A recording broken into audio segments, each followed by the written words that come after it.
अस्सलाम वालेकुम नाज़रीन, डॉक्टर दानिश रियल फोकस के साथ हाजिर है। आपको ये डेफिनेटली ये पता होगा कि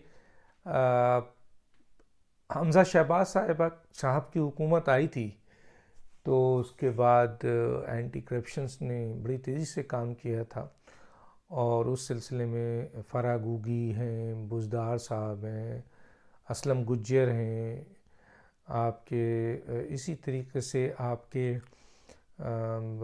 जुल्फ़ी बुखारी हैं और आपके एहतसाब इनके जो थे वो एक प्राइम मिनिस्टर सेक्रेटरी में वो मौजूद थे। इसी तरह आपके शीरी मज़ारी थी।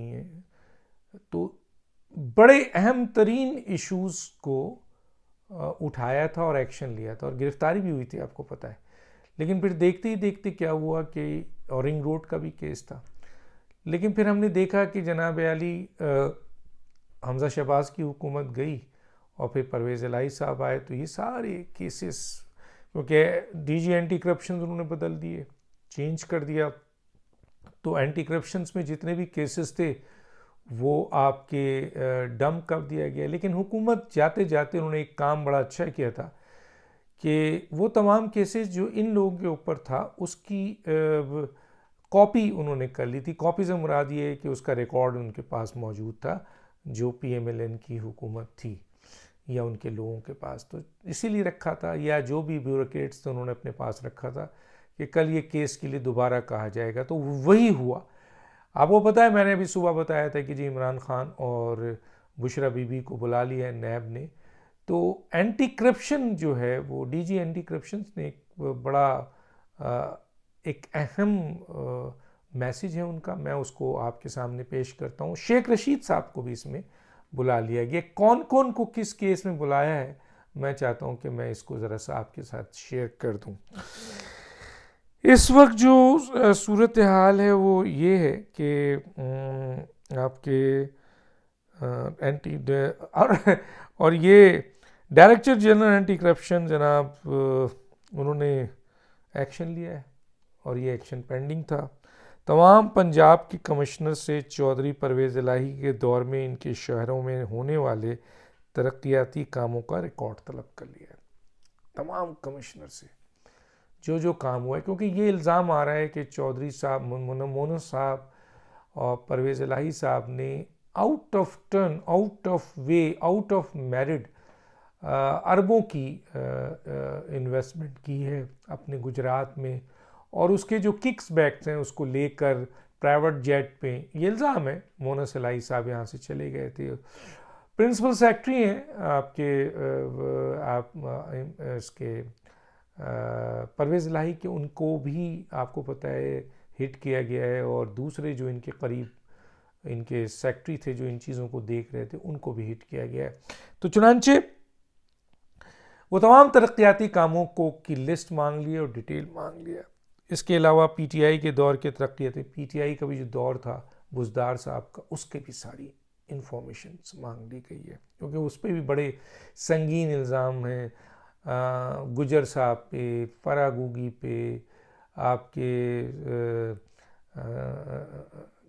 जुल्फ़ी बुखारी पे, या आपके बुज़दार साहब पे, और भी बहुत सारे लोगों पे, लैंड के कुछ लोगों पे, और बुशरा बीवी पे, और रिंग रोड के हवाले से आपको पता है सब कुछ।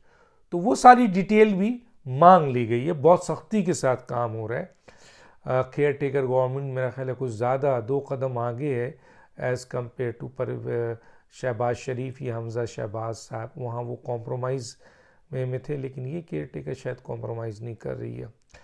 पहले मरहले में पंजाब में इस हुकूमत में तैनात सरकारी महकमों के सीनियर अफसरान को इंक्वायरी में रिकॉर्ड समेत बुला लिया गया है। बड़ी बात है ये। जो भी सीनियर अफसर एंटी करप्शन के साथ रिकॉर्ड में था ताउन नहीं करेगा, इसको गिरफ्तार किया जाएगा। ज़राए एंटी करप्शन मुश्किल काम है, लेकिन बड़ा दबंग ऑर्डर है जो कॉपरेट नहीं करेगा। अब इसमें कानून क्या कहता है ये एक अलग बात है, लेकिन बहरहाल इस मुल्क में सब कुछ है। एंटी करप्शन ने धमकी तो दे दी है।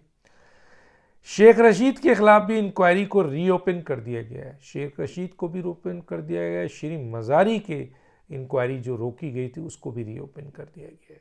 इसके साथ साथ रिंग रोड स्कैंडल की फाइल को भी दोबारा इंक्वायरी में शामिल कर लिया गया है। और दूसरे मरहले में साबिक पीटीआई और काफ लीग के वुज़रा को इंक्वायरी में शामिल किया जाएगा। अभी तो ब्यूरोक्रेसी को उन्होंने कहा है कि आ जाइए, सब कुछ ले आइए, ये तमाम चीज़ें बताइए, और जो लोग कॉपरेट नहीं करेंगे उनकी गिरफ्तारी होगी, उनके खिलाफ एक्शन होगा। सेकंड मरहले में इसके बाद जाहिर है मटीरियल्स बहुत आएगा, तो मिनिस्टर्स तो इसमें इन्वॉल्व होते हैं ना, तो मिनिस्टर्स को काफ लीग के भी और जनाब पीटीआई के मिनिस्टरों को भी शामिल किया था। अगले हफ्ते से इंक्वायरियों और गिरफ्तारियों के इम्कानात हैं, ये भी एक बड़ी खबर है। फराह गूगी के खिलाफ महकमा एंटी करप्शन में दर्ज तमाम मुकदमात को दोबारा खोल दिया गया है और इंक्वायरी का आगाज़ कर दिया गया है। एलडीए के मामला क्योंकि अदालत में है, इसलिए उसको अभी रिलीफ दिया है कि अदालत फैसला करे।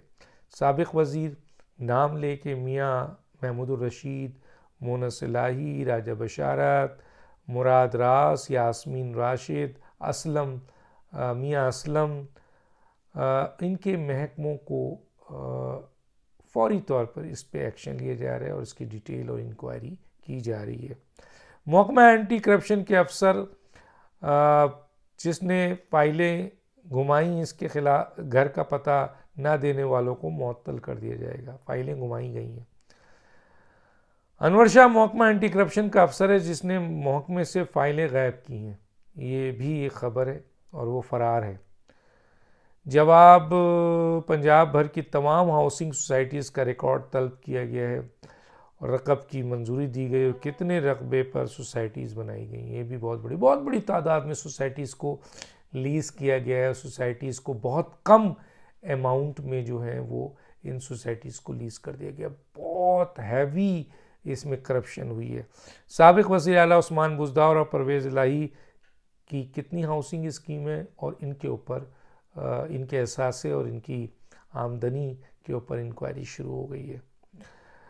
अच्छा जी, 15 मार्च तक एंटी करप्शन को करप्ट अफसरान और साबिक वज़रा को गिरफ्तार करने का हुक्म दे दिया गया है। तो इस वक्त पंजाब के अंदर पंजाब की केयर टेकर हुकूमत बड़ा ज़बरदस्त एक्शन ले रही है। बहुत आप कहना चाहिए एग्रेसिव एक्शन है।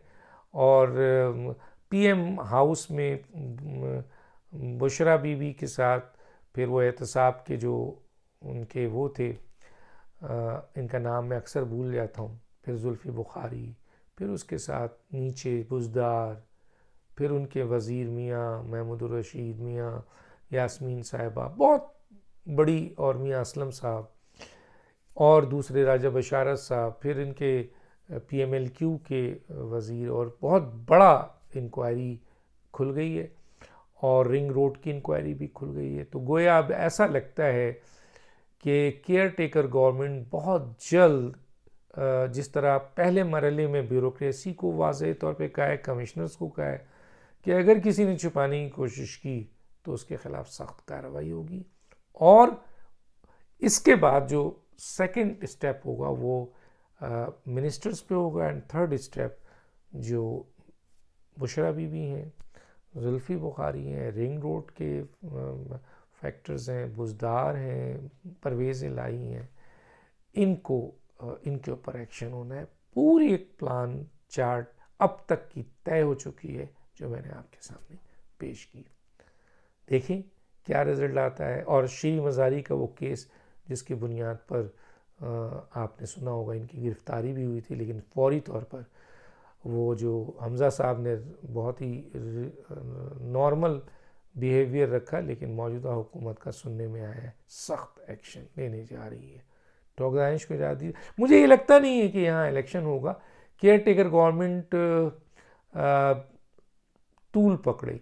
देखते हैं मंडे को सुप्रीम कोर्ट में भी केस लगा है और वो इलेक्शन के ही हवाले से है। एक लड़ाई चल रही है बहुत बड़ी। प्रेसिडेंट का ऑर्डर है, इलेक्शन कमीशन अपना पॉइंट ऑफ व्यू लेके बैठे हुए हैं, गवर्नर अपना पॉइंट ऑफ व्यू लेके बैठे हुए हैं, और इसके साथ साथ अब सुप्रीम कोर्ट ने इसको टेकअप किया है सो मोटो नोटिस पे, और सुप्रीम कोर्ट की बेंच पर एतराज़ कर दिया है हुकूमत और पीडीएम ने, बार कौंसिल ने, और 2 जज के ऊपर करप्शन के चार्जेस और रेफरेंस की बात हो रही है। तो देखते हैं। और 2 सीनियर जज जस्टिस तारिक मसूद और जस्टिस काजी फाइज ईसा के हवाले से है। सुना यह है कि जी कराची में इनके जो केस थे वो कैंसिल हुए हैं, तो लगता ये है कि मंडे को शायद इनको इंक्लूड किया जाए। लेकिन देखना ये है कि काजी फाइज ईसा और तारिक मसूद आया इस बेंच में इस तरह बैठते हैं कि मुज़ाहिर नकवी और एजाजुल हसन मौजूद हों, या इनको फारिग किया जाए और इनको इंटक किया जाए। देखते हैं क्या होता है, जो बहुत मुश्किल काम है। हुकूमत दम पकड़ती है और अदालत जो माजी में जिस तरह उसका रवैया रहा है उससे हटकर अदालती मामलात को कानूनी और आइनी और इंसाफ की कटहरे पे ले जाती है, तो फिर तो रिजल्ट आएगा। डॉक्टर दानिश को इजाज़त दीजिए। अल्लाह हाफिज़।